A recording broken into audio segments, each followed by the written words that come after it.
are now plugged into Hooked on Science with Bruce and Tom.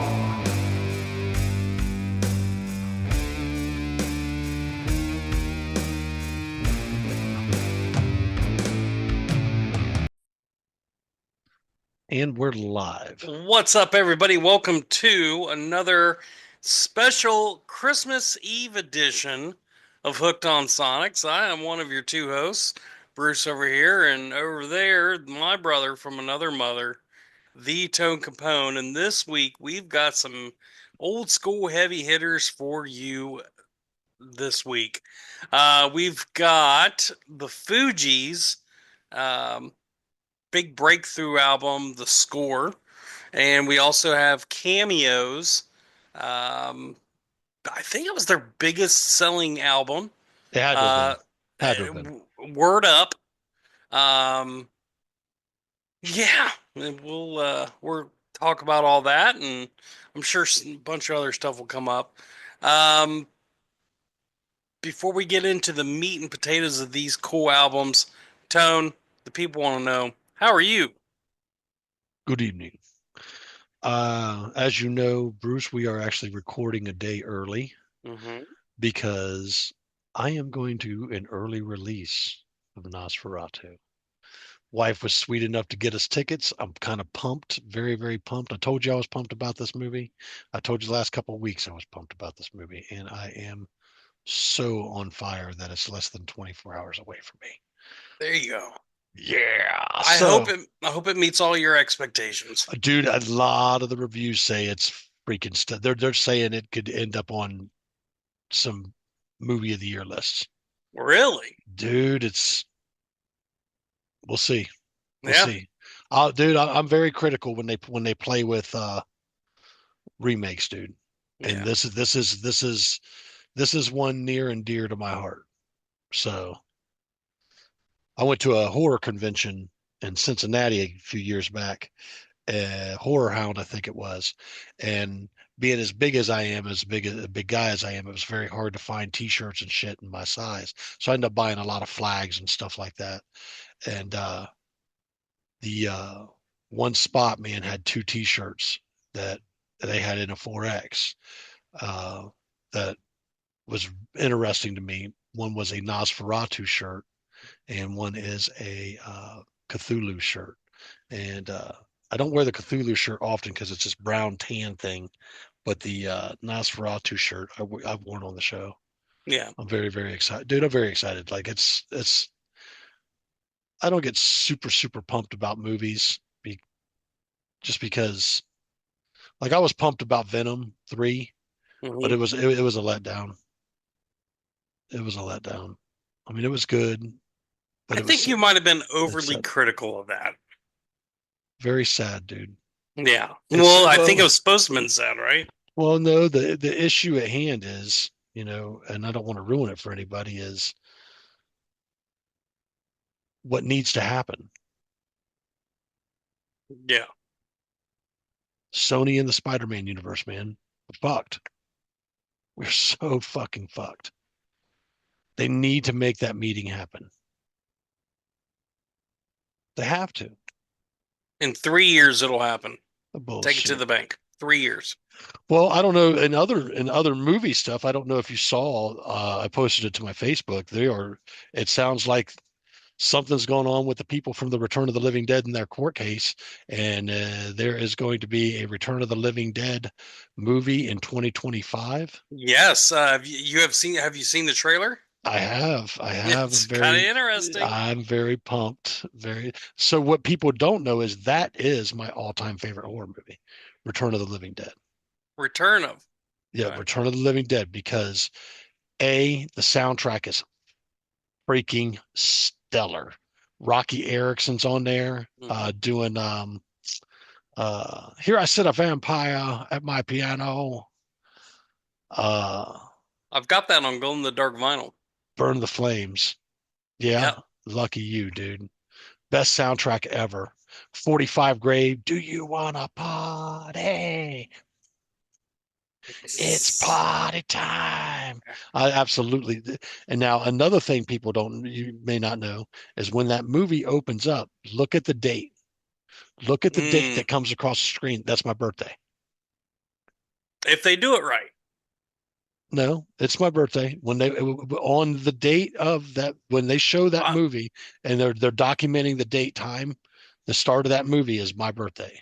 right. But what I'm saying is, hopefully, when they if they add that time or that date on the So new movie. so the rumor is this: the events in this new movie are going to be 18 months out from the original events.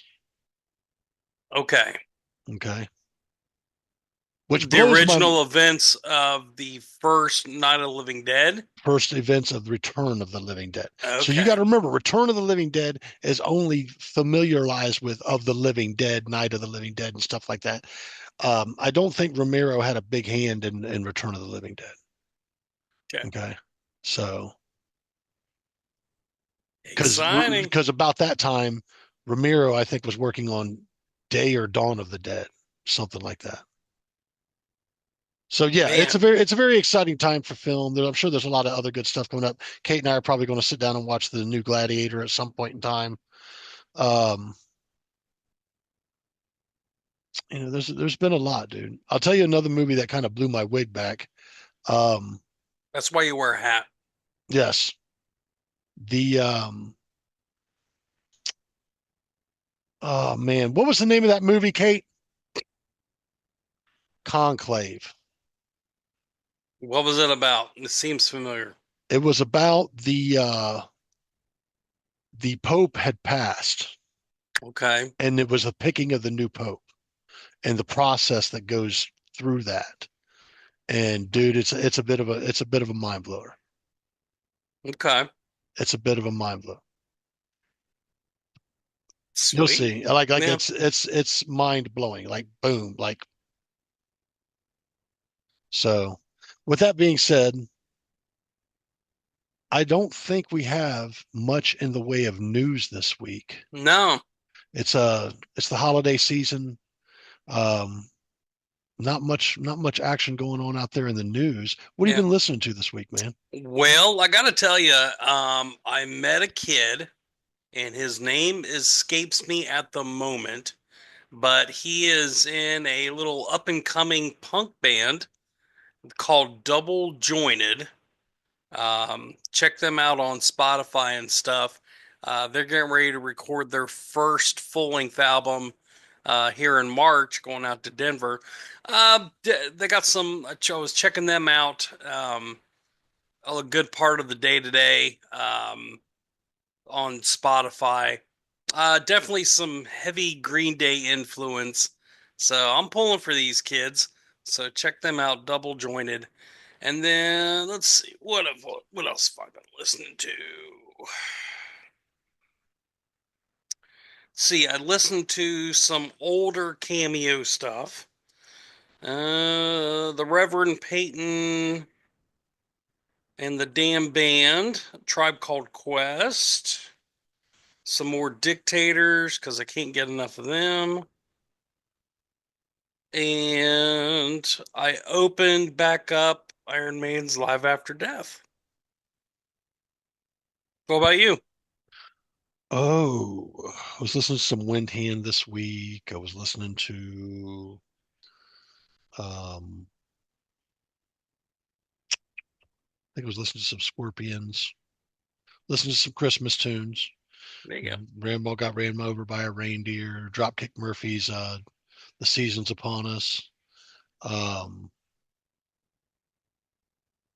I Want a Hippopotamus for Christmas.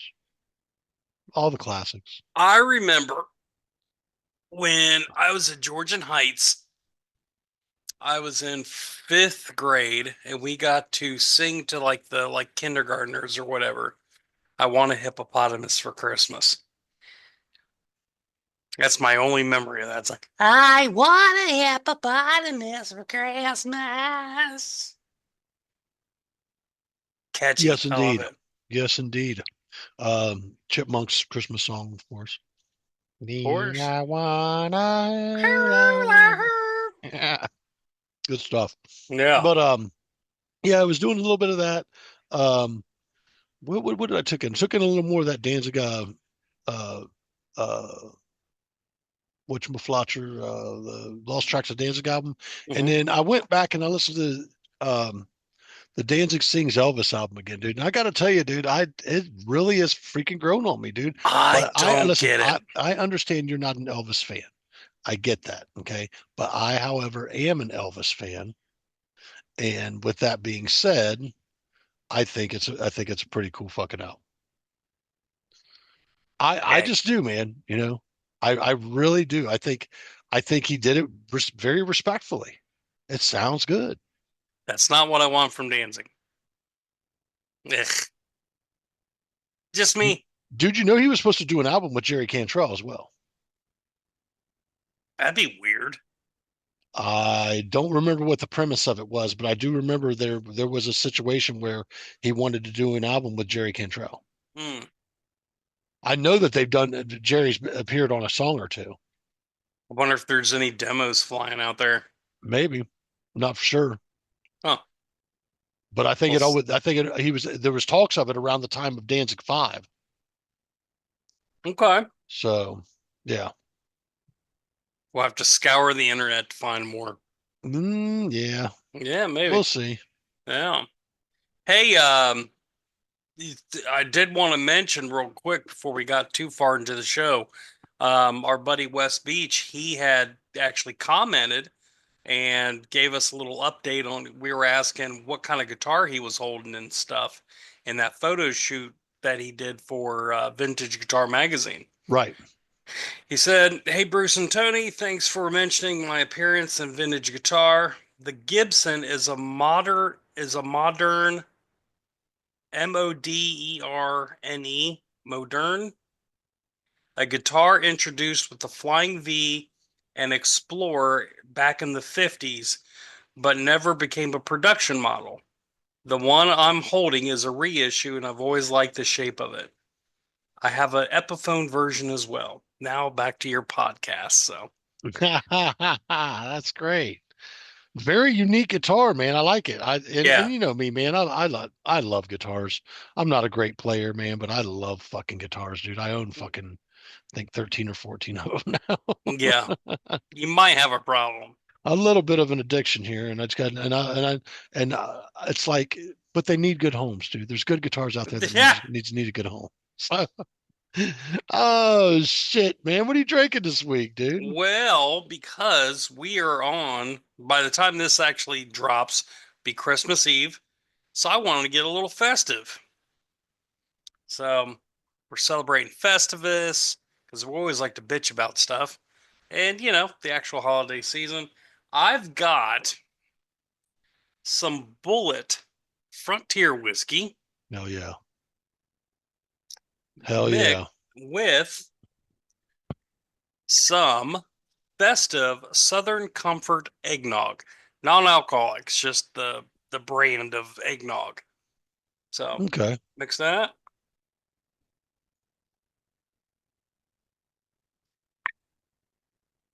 Very full, rich, and creamy.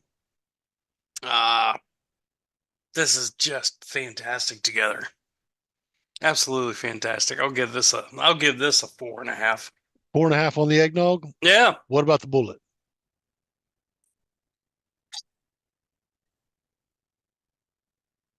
I'll give it a 4.5 too. It's a very solid bourbon. Yeah, It's it's it's a keeper on the shelf if you have it. You know what I mean? yeah, It's most bourbon drinkers won't turn down a bullet if that's what you got. yep. Well, well. It What do did give me a slight bit of heartburn when I first drank it, so eh, that's just bourbon. my that's just my palate. I'm finding I've got to be in the mood for bourbon anymore, dude, and I'm not really been in the mood a lot lately. Hmm. Been drinking a lot of those. You see me over the last couple weeks drinking the Bloody Marys. Yep. and Bloody Marys have become a thing for me almost daily now, which is probably not a good thing, but I'm only having one or two. We went to the Mexican restaurant up there, Tres Patrilas, Mhm. and took Dad and Kat, and we Katie and them had margaritas. I had what's called a michelada, and it's a Bloody Mary mix with a ta tahine and chamoy rimmed glass, and Okay. they dump a beer in it, like a cerveza, whatever kind of beer you want. And I drank a couple of those, man. I was feeling pretty good. But that just, I don't know, man. It's just been a thing, Bloody Mary mix type thing for me as of late, and I don't know what the hell brought this all on. But tonight, I did pick up another beer I just recently seen from my. I love this brewery, Three Floyds. I haven't had too many beers from these guys that I didn't enjoy. This one is called I'm Your Turbo Reaper. So it is an IPA and it is 7% made by our boys over there at Three Floyds. It's not normal, it says. Maybe it's not. We'll find Yeah, out. it's right for you.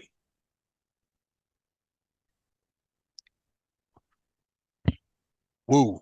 Hmm. Let me tell you, this thing is mm, mm, mm, mm. That is it almost tastes like an imperial IPA. It's pretty on it. It's hopped up pretty damn well. The hop profile is a little different than I'm used to, Mm. but it's good. Let me hit it again. I'm gonna give it a four.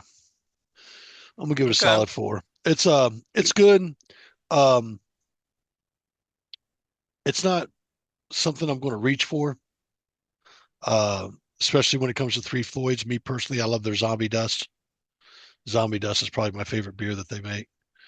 Um, but even if this is something seasonal, maybe it's something I would pick up seasonal. There are certain seasonals that I do like, so this could be seasonal, but I like it. I think it's Okay. pretty good, and then give it a solid four. Okay. So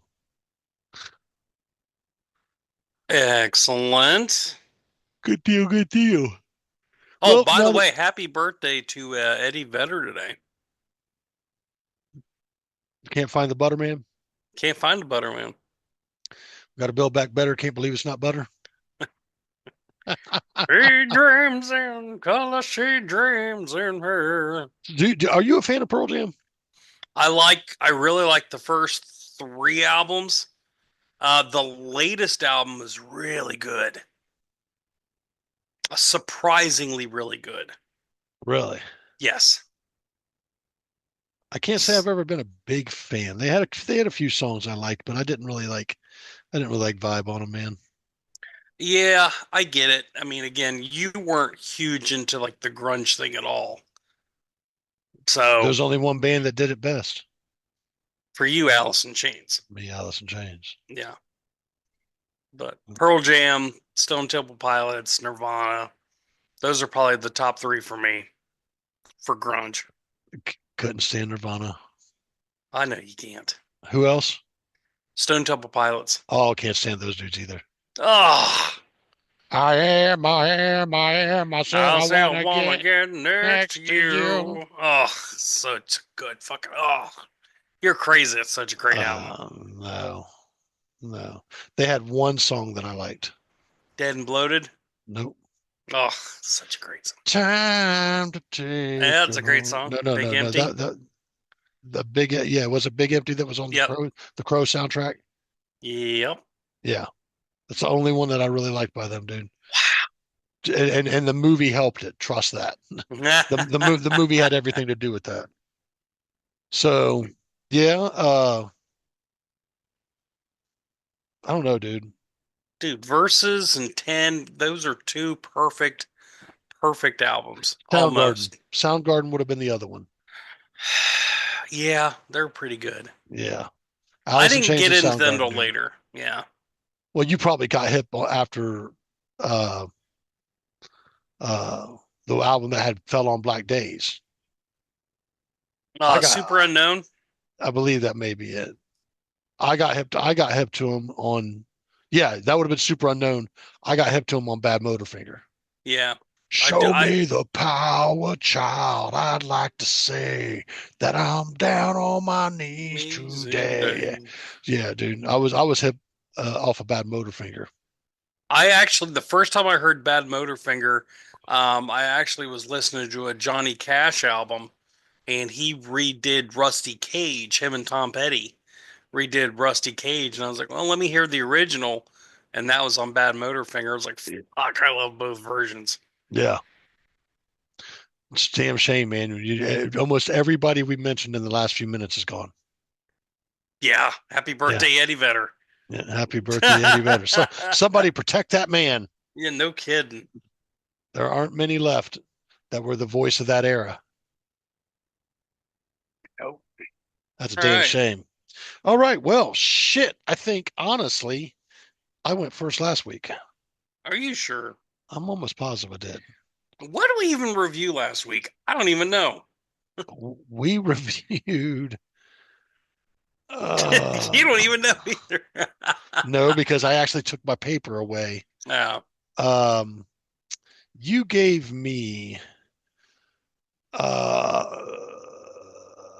Offspring. Was that last week?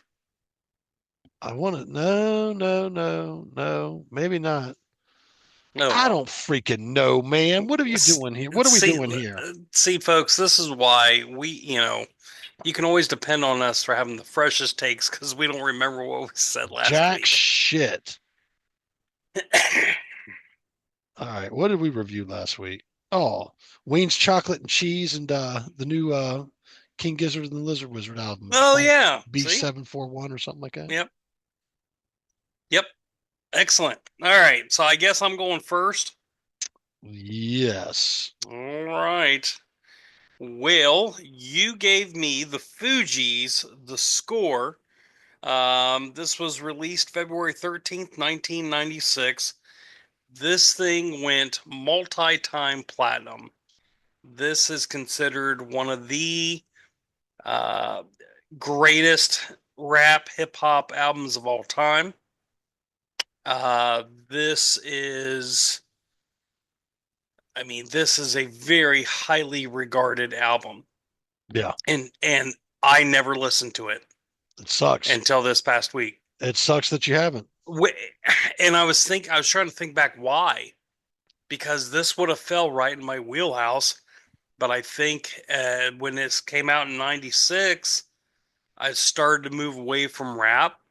Like it changed because think about this album and the stuff that was before it. So NWA, Heavy D, Easy, all them guys. Those are who I were listening to. This was this was that next phase of the next generation. And I think they carved out their. Me personally, I don't know that it was the next phase because there was really nothing like the Fugees, man. I And know, but this was the next phase of hip hop. they carved their own niche. You know what I'm Yep. saying? Yep. Yep.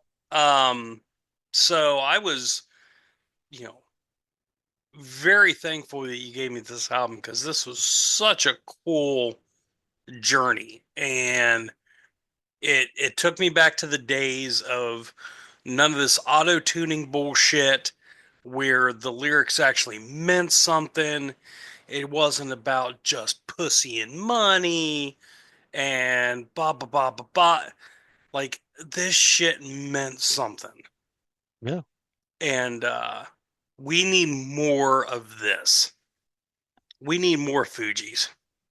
Oh, dude, I'd love to see them reunite. They were going to at one point. But let's not get into the topic of all the mess around that, No, dude. I'm just I'd rather saying not, dude. I'm just I'd saying rather there was not, some dude. legal issues. There's always legal issues. That's right. It's all about money. anyway. So I can tell you this. I was reading in the last couple of years that um, there was some people that were kind of upset when they went to the Lauryn Hill shows recently. yeah, Like they were getting a show they didn't expect. And what people need to realize is when you buy a ticket, you don't know what you're getting. yep, You don't. You don't know the show that's going to be presented to you, and it's their show. Whether you like it or not, it's their show, yeah. and sometimes people do it for an artistic reason. Some people don't. I mean, I remember when I went and seen the Black Crows, dude. They did not play a single fucking hit. No I, s- kidding. I sat there all night pissed, pissed off, dude. So I do was you? just like, are you serious? Like, not one fucking hit? Not So, one? so let me ask you this: do you think an artist has an obligation to play hits?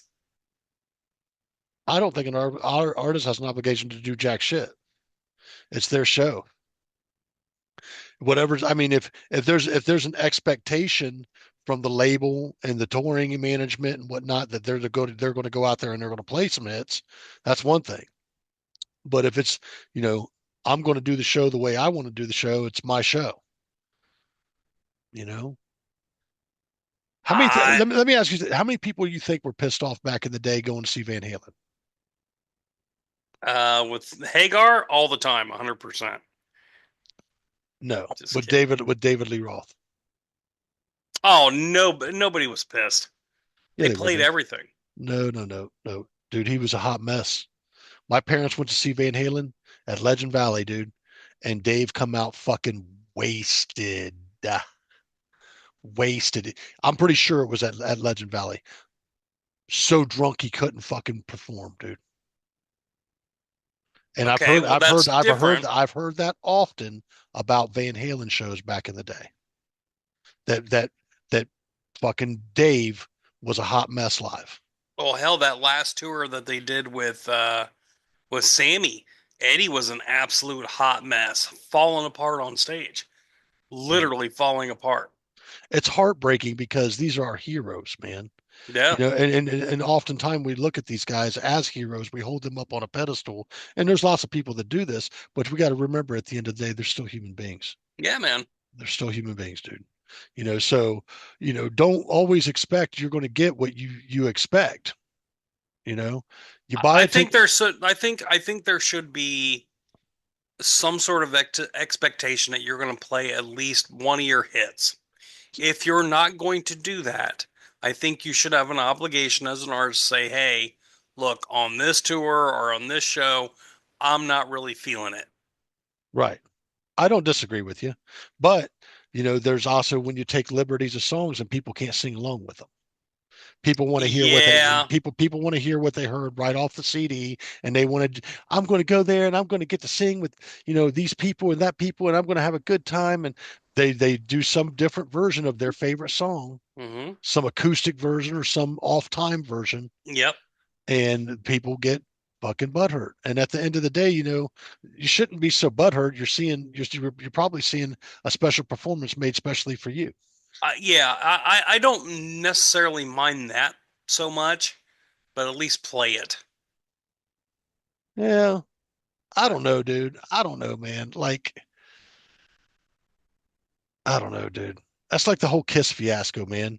Watching that last fucking tour and they're playing the backing tracks, watching these guys not really go out there and play their instruments.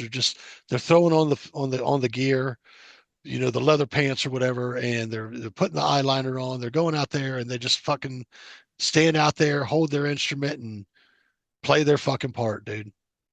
That that isn't very rock and roll to me, man. I agree. I agree. Yeah, and I don't disagree with you when it comes to hip hop and rap. Yeah.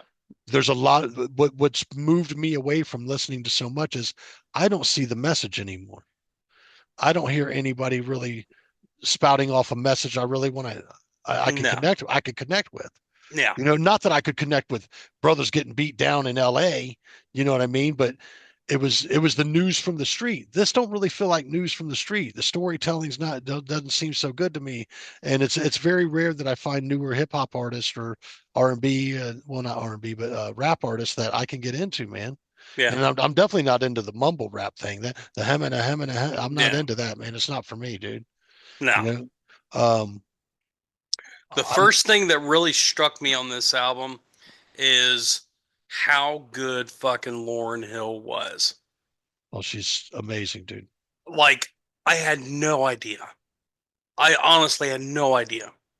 Because I heard the miseducation of Lauryn Hill, and everyone kind of, touts that thing to be some fucking masterpiece. I'm like, ah. As Eh, compared to this, it's well, dude. It's that album is a woman anthem, dude. right? Okay, that album is a whole woman anthem. Okay, and especially a young black woman's experience anthem. You know what I Hmm. mean? So, with that being said, uh, I it's not an album I've ever owned. Yeah, Girlfriends I've known or been with have owned it. I get it. Cool. You know what I mean? And I have a lot of respect for Lauryn Hill, but I'm telling you, this album that you reviewed, psh, go let's at it. talk about it. Let's talk about it. All right, let's start off with Red Intro. It's a spoken word thing, cool intro, talking about getting ready to make it. Like you got to get prepared to fucking make it. This is their second album. First album didn't do too hot, um, and they're like, this is where the rubber meets the road. Um, it wasn't. It was only like a minute long, just a quick little intro. I gave it a B plus. It wasn't horrible. It's like okay, it served a purpose. Yeah. So next up, we've got how many mics? Fucking A. Lauren comes out blistering like a motherfucker. I gave this thing an A plus. Um, her flow was just so damn smooth, so controlled. Um, They all were, dude. All three of them are fucking great talents. yeah, and I think all three of them together, that's the magic. Hmm. You know, you needed Wyclef's production and his input to balance out Lauren's stuff and Praz's stuff. So Yeah, dude. there was a great line in here: "Sweet like a licorice, dangerous like syphilis." Yeah. Fucking A, Sweet dude. like licorice, dangerous like Mm-hmm. syphilis. Yeah. Really cool '90s references in there: Tracy Chapman, Alec Baldwin, all that shit in there. I mean, again, this was '96, so this was a really good album or good song. I put this in my I do a work meeting morning playlist. So I put that in the playlist. So next early morning meeting we got, that's getting played. How many mics do I rip on a daily? Say many, money. Say many, many, many, many. How many mics do you rip on a daily? Say many, money. Say many, many, many, many. Yep. Yeah, dude. Uh, Go, go, go, go, go, go. go. Next up, we've got Ready or Not.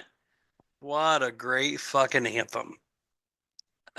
Again, Lauren takes the leads on these things. It's great harmonies on the chorus.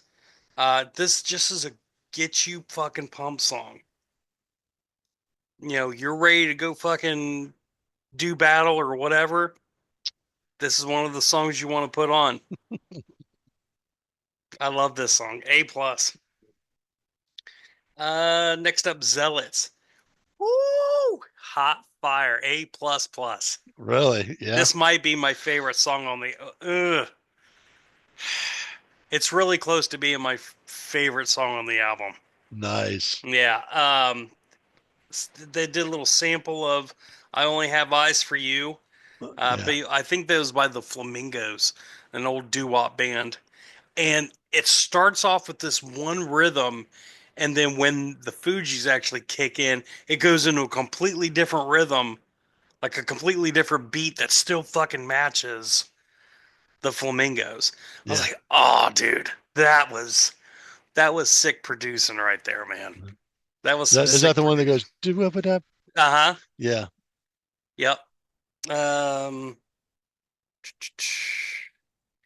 and I love this line here. It says, and even after all my logic and my theory, I add a motherfucker so you ignorant people hear me. Like, fuck yeah. Like, you can spit all this fucking knowledge, but sometimes you got to add a motherfucker in there for someone to perk Catch their their head up attention, and catch their listen. Yep. attention. Yeah, dude. Yep. And dude, and that's the thing. It's like everything they would rip off their tongues made logical sense. Yep. Like it was a thinking man's like you go back and analyze those bars, you're gonna miss a lot if you don't go back and analyze them. It's not, there's a really cool, sweet like licorice, dangerous like syphilis. Motherfucker, look, I'm so good to you, but I will fucking cut your motherfucking throat in a Mhm. heartbeat, dude. Yeah, dude, like, yeah, sorry, go ahead. No, you're good. You're good. Dude, Um, this, to your point, this is not an album that you can just listen to once and just say, okay, I get it. Nah, like you have to fucking really soak this album in. but once you get through it once, you Oh want yeah. you want to listen to it again. Like it's Hmm. like, what the fuck? Like this, go ahead, man, go Yeah. ahead. Let's see. The Beast is up next. I gave it an A plus. Um, Warn the town, the beast is loose. Won the town, the beast. Killer fucking song. Yeah, Um, it's some really cool Haitian phrasing. So Haitian, Haitian refugee. That's kind of what they are, and right. so um, almost Jamaican, but not quite. Yeah. Slick as hell, slick ass beat, and like I said, A plus. See, family business. Here's some deep ass lyrics. These are some deep ass lyrics. If there was like a singer songwriter that could break this down just on an acoustic guitar and sing these fucking lyrics out, oof, that would cut you to the quick. Let's see. One of the things these days it's hard for we to find peace of mind between insanity and sanity. There lies a thin line. How relevant is that to today? Oh, dude, it's that's a timeless lyric. It's a timeless line, dude. Yeah. Yep, Timeless bar. yep. Um, they talk about the evilness of Shatom, and that's another word for Satan. Right. So gave it an A plus.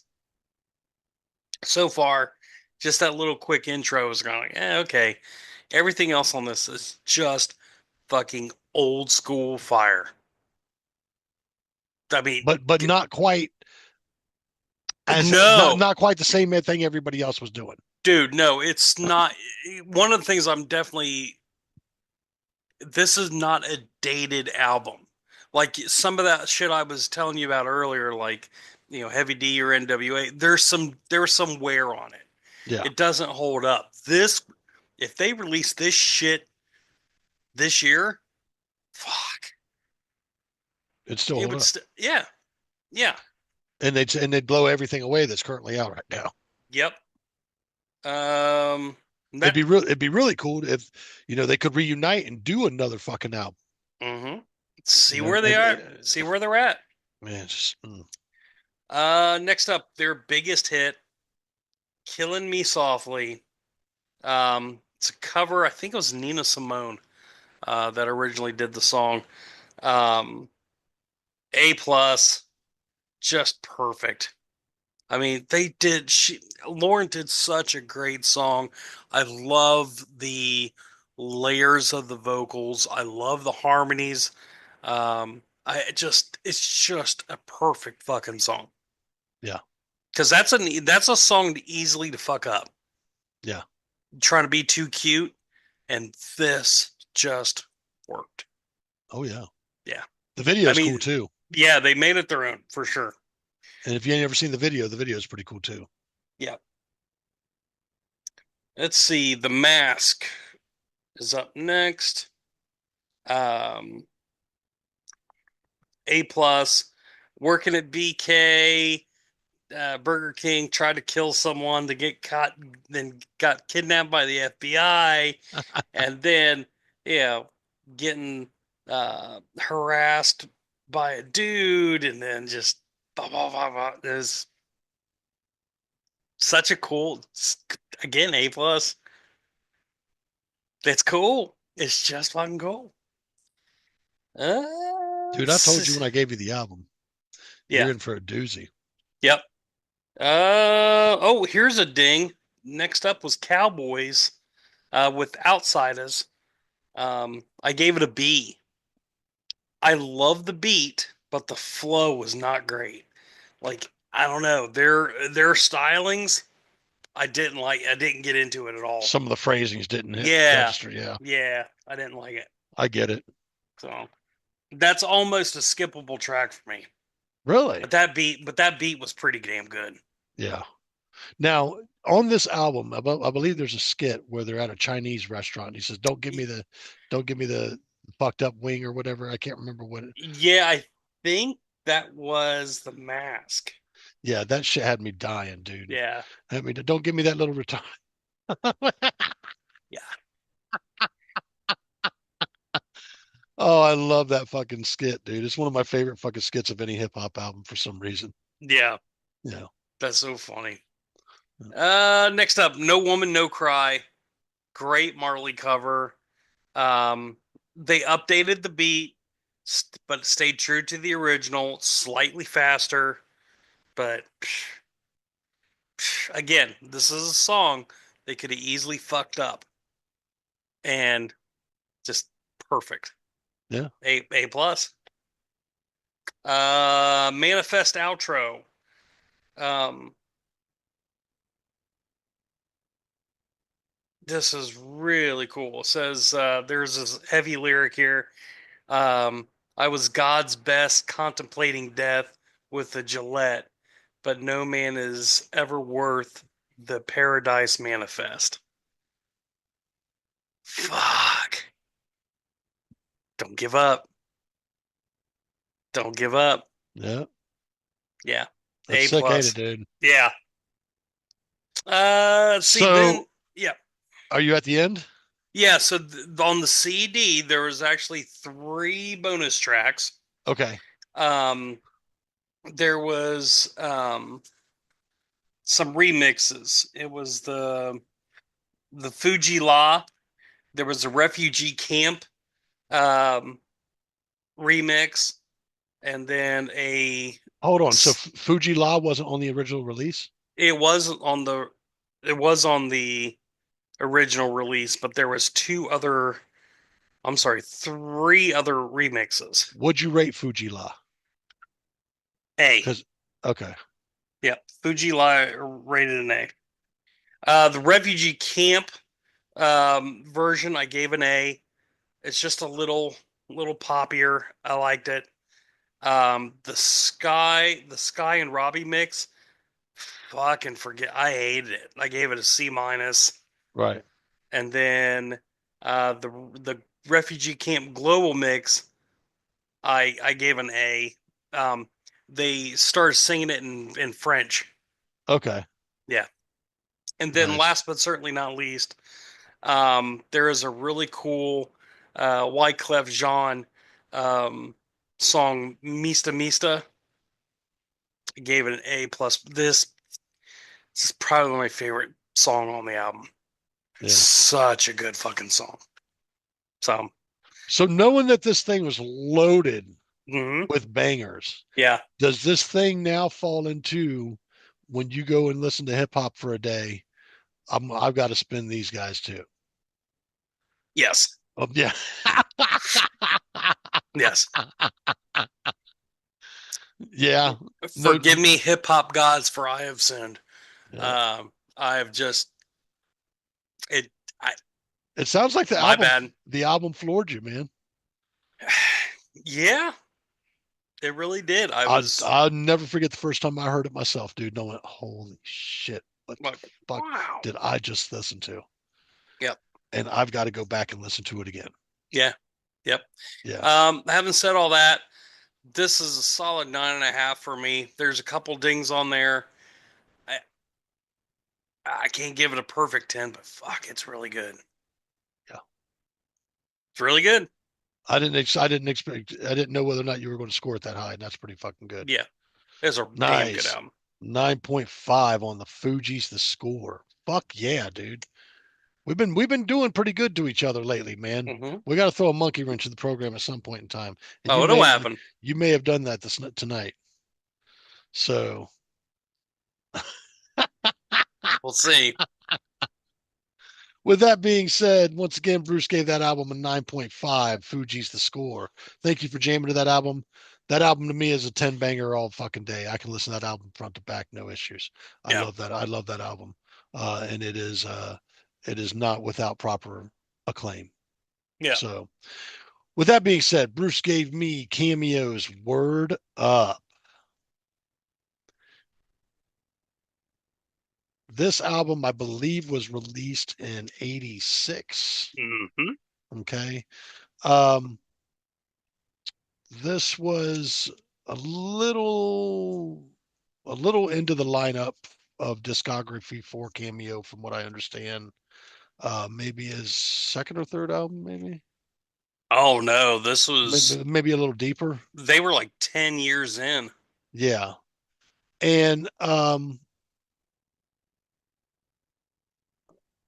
I don't know, dude. I mean, this is definitely the first I've ever heard of Cameo, and I can't say that I've ever been a big fan or anything like that. Hmm. Um, as with everybody else, this album, Word Up, the classic song on this album, Word Up, has been pasted in all different kind of places and shit and whatnot.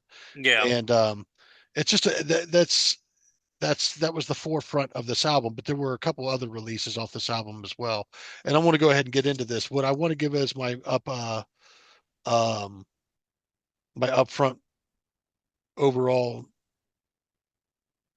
aspect of the album that I felt was a classic R&B and funk type album is what I've kind of described this as. Um, First track, obviously the title track, Word Up, classic trap, absolute banger. Now I want to say something in regards to this because I don't know that it happened often throughout the rest of the album. I don't know who took lead vocals on this because I'm not really super familiar with the band. But whoever's like, when you hear the call, you got to get it underway. Word up. You wouldn't hear that vocal style throughout the whole album. Yeah, I think there's a couple different vocalists. I believe all three do vocals. Hmm. Okay. However, you would not hear that when you hear the call, you got to get it underway. Hmm. Word up. You wouldn't hear that vocal sound Hmm. throughout the whole album. You would probably hear it maybe littered in here and there, Hmm. but it wouldn't become prominent until like the end track, and I'll get into that. Um, Track number two. This was another single off the album, which was Candy. I gave Word Up an absolute A. I'm going to give Candy an absolute A. This is groovy. I love the sax and the horn, or Hmm. sax or horns on this. I don't know exactly what was going on there. I want to say it was a sax, but I love that area of the tune, and it really brought things forth. Uh, which brings me to the third track, Back and Forth. Back and forth. And so I gave this one an A as well. It was really funky, groovy type tune, man, and it really reminded me of Parliament. There was aspects of it that really made me feel like a poppier Parliament tune, Yeah. and I really liked that a lot. There was Uh, some cool guitar in that, if I remember right, right?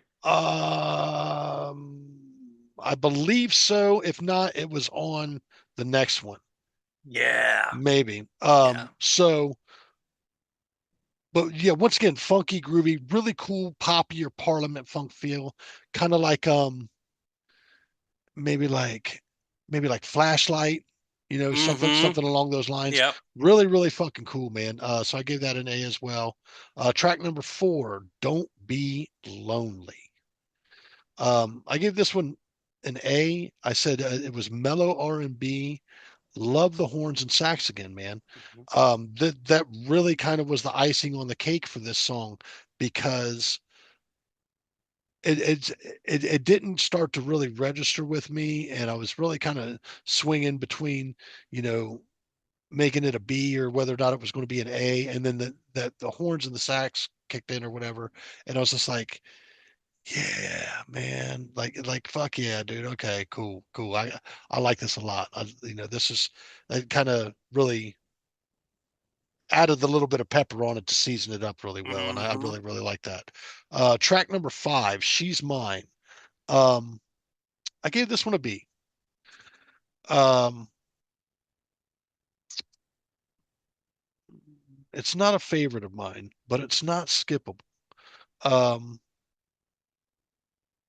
because still kind of poppy, funky, groovy type thing, but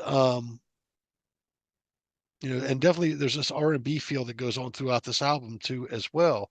I mean, these guys touch on R&B, funk, and just this poppier side of thing at times as well. But this one just didn't register with me for some reason. Yeah. Track number 6, Fe- uh, Fast, Fierce, and Funny. Once again, this kind of didn't register with me as well either. Um, Nothing against the track. I mean, It wasn't great.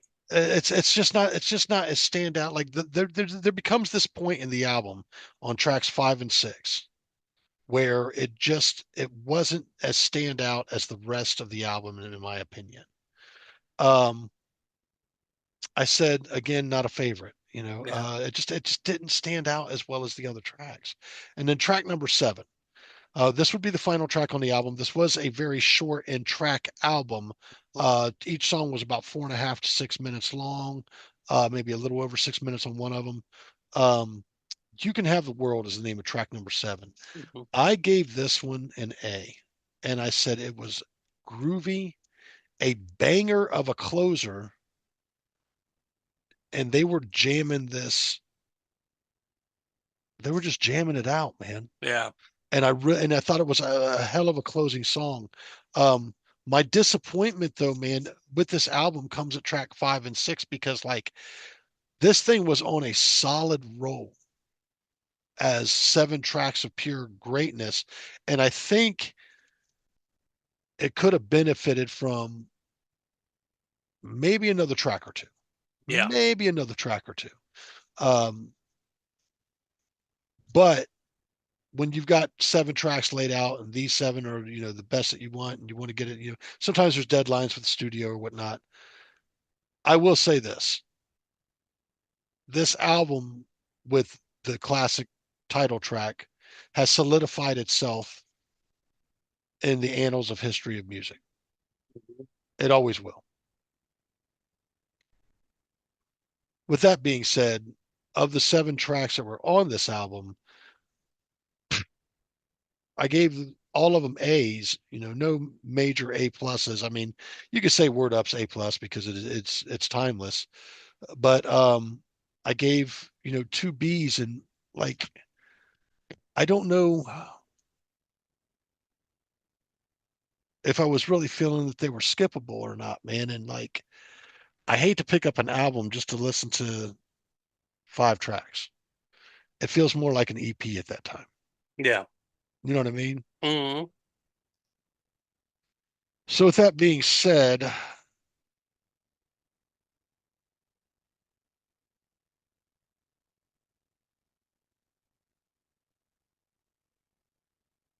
I actually like that you're having problems rating this. yeah, it's because of the track count, dude. It's really because of the track count because there's a lot of good shit on here, but there's just this dead spot right before the end. Yeah. I'll disagree with you slightly on She's Mine. I actually really like that song. Dude, Um, it could possibly grow on me. yeah, fast, fierce, and funny. It's kind of funny, but I could do it's without a it. jumbled mess. I could do without it. Yeah, 8.25. that ain't bad. 8.25. Um, am I going to pick this album up? Probably Not not. really. Probably not. Now, I will recommend that you pick up their first album, Cardiac Arrest. Way better, way different. I'll have to check into it. I'll Yeah, have to check into it. way funkier. I will say this, being that they touched on a lot of the type of music that I do enjoy, I do want to check out a little bit more. That's why I'm going to give them the 8 and the 8.25. Yeah, I may, on some day go, you know what, maybe I need to take a deep dive on Cameo and kind of go through some of their stuff. But yeah, man, 8.25, it's a solid album. I don't know what happened there with 5 and 6 for me. yeah, It's a solid album. yeah. I remember getting this as a kid on cassette, and it just always stuck with me. So I was 12 years old. I was literally 12 years old when I got this tape, and I just it caught me. Word Up and Candy fucking hooked me. You know what had me at that time? Hmm. LL Cool J's Bigger and Deffer. Yeah, Yeah. That was a big album for me right around that time. I was a big LL fan, but yeah. I gave that an 8.25. Let me mark that down. So, with that being said, folks, if you like what you see here, please remember to like, comment, subscribe, and share. We will randomly reach out to you guys and maybe send you guys a sticker or, you know, um, once we hit level, of 100 subscribers here on YouTube, we'll see about putting together a package for somebody. Other than that, we want to wish you guys a very Merry Christmas. Next week, we're going to try and get together and do our top 5 albums of 2024. Hmm. I've still got a lot of work cut out for that. We're also going to do 5 honorable mentions that were close releases to 2024 or stuff that got released late last year. Like that Church of Misery album, dude, is still getting spin in my car to this day. Okay. And it got released like late last year Yeah. you know um get out and see a show. You may see me out at a show here and there. um but yeah, next week, and we want to wish you guys a happy new year. That'll be the New Year's show. this Yeah. is our Well, this is our this is our Christmas show. mhm. And Can't you see how festive we are? yeah. All this black. uh, so tired. Two tired old men. That's what Get the off fuck my it is. lawn. you know we shouldn't name it Hooked on Sonic's podcast. It's two tired old Tired dudes. old. Two tired old dudes talking about music. Bitching about new rap and how, nobody got no soul no more. Yeah. Well, thank you guys again once for tuning in. Please like, comment, subscribe. We do appreciate you taking time to tune in. We look forward to seeing you guys next week. Once we get through to the new year, I know we've got the Sons of Silver, I think, maybe Yep. jumping on. Yep. We need to reach out to them. Please remind me to do so I can send them the information regarding all I that. will. I will. Other than that, man, Bruce, do you have anything you'd like to say for tonight, man? No, not really. Other than, again, Merry Christmas, Happy Holidays to everyone out there. Um, Stay safe. Make sure you hug and tell everyone that you love them when you're seeing them this year, because you just never know. Yeah. Yeah. Yes, indeed. Yep. We're not always promised tomorrow, folks. And I'll go ahead and close on this note. I'll stay sweet like licorice and dangerous like syphilis. Love that line, dude. Once again, thanks again for watching. Please like, comment, subscribe, and share. We'll see you guys next time. I'm Tone. I'm Bruce. We're Hooked on Sonics. We'll see you next week. See ya.